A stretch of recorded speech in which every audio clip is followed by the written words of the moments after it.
महत्त्वाची अपडेट कल्याण डोंबिवलीमध्ये भाजपचा 8वा उमेदवार बिनविरोध निवडून आलेला आहे।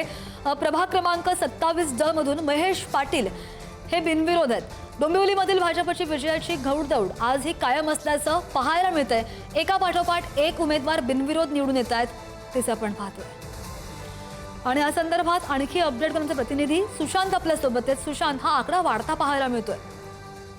अगदी बरोबर आहे श्रद्धा, आपण जर बघितलं असेल तर कालपासून भाजपचे कल्याण डोंबिवलीमध्ये बिनविरोध उमेदवार जे आहेत ते निवडून येताना बघायला मिळत आहे। आता हा आकडा जो आहे तो जवळपास 8 वर गेलाय। म्हणजे भाजपचे 8 उमेदवार जे आहेत ते आता नगरसेवक झालेले आहेत, तेही बिनविरोध।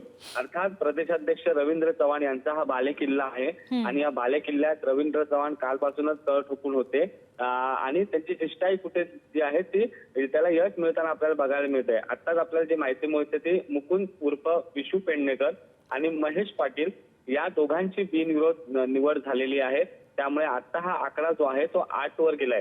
तर आपण जर बघितलं असेल तर कल्याण डोंबिवलीप्रमाणे भिवंडीतही रवींद्र चव्हाण यांचा करिश्मा बघायला मिळतोय। भिवंडीत देखील भाजपचे 4 उमेदवार जे आहेत ते बिनविरोध म्हणून निवडून आलेले आहेत।